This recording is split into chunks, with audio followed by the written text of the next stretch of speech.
Good morning, everybody, and thank you for joining us for the second day of EASA's Annual Safety Conference in virtual form.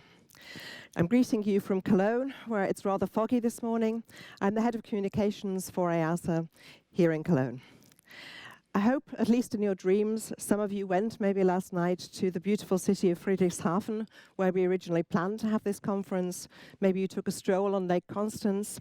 Maybe you went to a little bar somewhere and had a chat with old friends or new acquaintances, discussed the first day of the conference, discussed the general situation. Many of these things that we miss in this crisis. What we're going to do for our opening this morning is to look a little bit at the impact of the crisis on our general well-being. And for that, I'd like to welcome John Franklin, our Head of Safety Promotion, who will give us a live talk on the subject of well-being in COVID. Thank you, John. Good morning, everybody. Thanks for returning, and hopefully we've got something quite interesting to start today's conference off. So the theme of this conference has been the route to recovery. We had panel sessions yesterday on the health safety protocol and how we can welcome our passengers and regain their trust and confidence. We talked about operating safely and effectively despite the challenges we face. And shortly, we'll have a session on enhancing our environmental sustainability. But one really important area that we're also keen to include, and is such a major part of our recovery, is how we care for our people, all of the different jobs and functions and roles that people do across the aviation community. There are so many challenging things happening at the moment, and so many people going through so many difficult things. When the crisis first started, we hoped for a quick recovery. We started off making a sprint, and what has slightly turned into more like a marathon. So one of the first things we start to realize is that burnout potentially for some people, potentially a lot of people, becomes quite the challenge. So when it comes to well-being, the first thing I'd like perhaps to get you to think about is what do you think when you see well-being?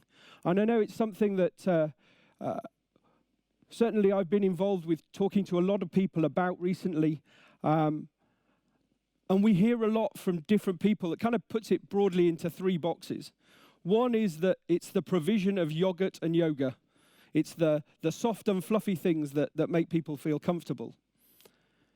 For others, it's about mental health first aid, and it's just the providing something when people are in a really bad situation. And there's been lots of talk. We've had a number of EASA webinars to support the implementation of pilot peer support programs, and that's a key part of it. We also hear that there's also some organisations and some people that say there's the feeling of kind of stop complaining, get on with it. We're all going through this crisis. Let's just get through it and let's not talk about it. And actually, as human beings with so much going on, that's actually potentially the easiest thing to do. At the same time, it's probably the worst thing we could do. What we want to do is really focus on having open and honest conversations with each other, within our organisations and as an industry, on what well-being really is. Some people have asked me, why are EASA so involved in well-being? It's, dare I say, in terms of the work we're doing at the moment, it's more recently focused around the crisis, but there's been a lot of work going on in the past, and hopefully there'll be a lot more in the future. But certainly from an EASA perspective, the analysis we did of the safety issues arising from the virus, there's a very real impact on safe operations because of well-being.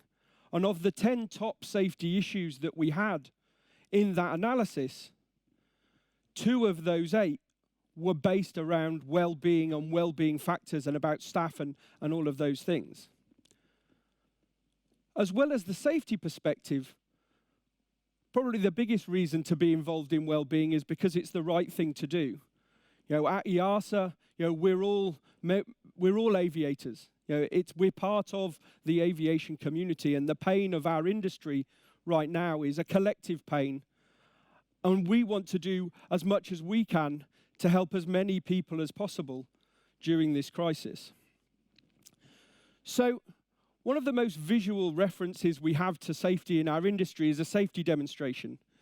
So what I'm going to do during the next 10 minutes, really, is to use the metaphors of a safety demonstration to hopefully do a well-being demonstration, to take you through some of the areas of well-being that people are working on and get you thinking a little bit about how we can have those conversations and those discussions and open up about how we're all feeling and how we can cope through this crisis together.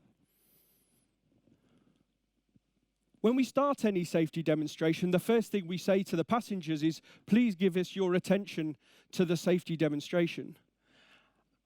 And the most important thing when it comes to well-being is that with all the other things going on, we find the time to pay attention to our emotional well-being and that of others around us, and not all of the operational things that we have to deal with alone. Now, we have one of two choices when it comes to well-being as an industry. We cannot give it the attention that perhaps it needs, and see who's still standing at the end of the crisis, and look around and see who's there, who isn't, and wonder where they went. Or hopefully the best approach is that we work and support and help each other so that at the end of the crisis we can say we got through this together, not alone. The next part of any safety demonstration is then focused on fastening your seatbelt.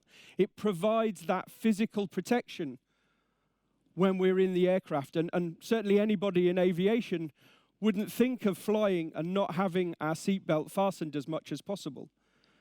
And when it comes to well-being, the seatbelt kind of provides the equivalent of the emotional support that we need. The seatbelt, is really the well-being culture in our industry, and provides that framework that hopefully for this crisis and hopefully beyond becomes a key part of how we operate as an industry and work through our challenges and all these different activities together. When we also do a safety demonstration, there are certain parts of it that relate to different people and different situations. We talk about what to do with children, and babies in terms of life rafts. We have all sorts of different situations to deal with and to brief in the safety demonstration. We consider what happens if we land on water, what happens if there's an oxygen failure, all of these things. And in the same way, when it comes to our well-being during this crisis, it's the same. We have many different people in many different situations. And just to highlight some of the personal situations we have, I take on the left there, we have a lady called Val. She's also involved in the European Aviation Wellbeing Committee. And she's, perhaps we would say, one of the lucky ones. She's still involved in aviation, doing the same job, working on the ramp in all weathers at Dublin Airport. But she's doing that whilst also dealing with PPE, with the uncertainty of, will she have a job next week, next month? Perhaps sometimes with less people, sometimes with more work. There are so many challenges the people who are still working have to face. We have to take a step back and think what that means. The second person we have there is a guy called Stephen. Before the crisis, Stephen was a 787 pilot. Again, you might say he's also one of the lucky ones where he's managed to find another position, working for a small operator, supporting and working as their safety manager. But he's had to make difficult choices to keep a roof over his head, to keep his own sanity, to manage that transition and that situation. And it's not something that people can do alone. The third person we have there is Fahid. He was working for an airline before the crisis and now finds himself as a delivery driver and working, supporting logistics, completely outside aviation. And one of the things that will define how we deal with this crisis is there will be a lot of people who will have to leave the industry perhaps for hopefully a short period of time. But the number of those that come back will be a function of how we look after them while they're away. And that's a key thing. And similarly, we have people who are being challenged considerably. Leading and managing organizations through such a challenging situation isn't easy. And again, we have to think about how we can support and work together and help the people who have to make these terribly hard decisions in these terribly difficult times. And of course, the other key person is you.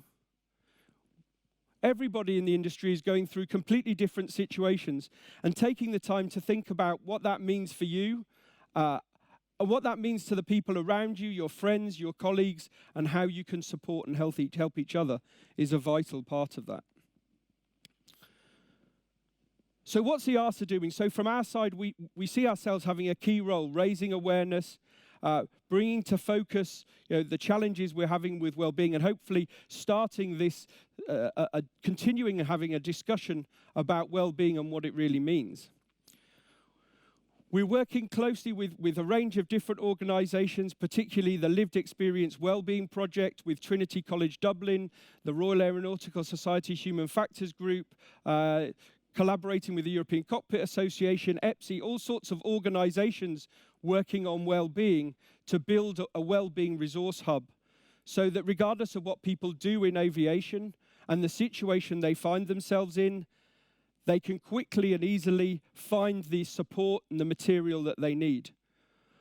So we're developing with Claudio Martirano and the TC Alliance a great deal of supporting material, particularly for people who find themselves looking for work, transferable skills, but to provide all of this material so that we can support people and provide these different things. And we've connected with a large number of organizations, but if you're involved in well-being activities, and please reach out to me on LinkedIn or reach out through the EASA Contact Us by contacting the safety promotion team. In terms of as an industry, in the same way we provide emergency devices on aircraft, we need to provide a range of emergency devices and day-to-day tools to help people. And it's vital that we support that. As an industry, we need to be aware of burnout. We need to try and lead with compassion. And one of the big things we see is organizations are having to make really difficult choices at the moment.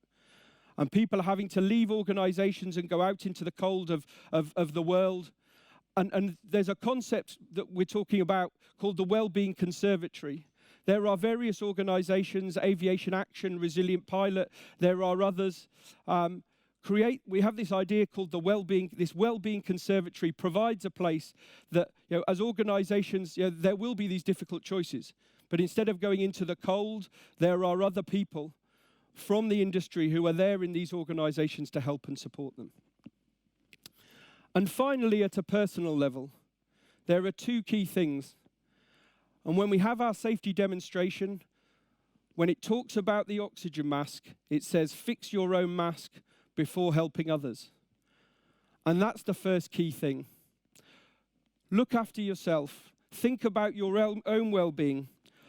It's something I've been doing in a way I've never really thought about before. And it's something you need to do as a vital part of your own self-help. But then also give help to others. Start these discussions and conversations with your colleagues, your friends, in a way perhaps we've never done before. We have to do this as an industry if we're going to get through this.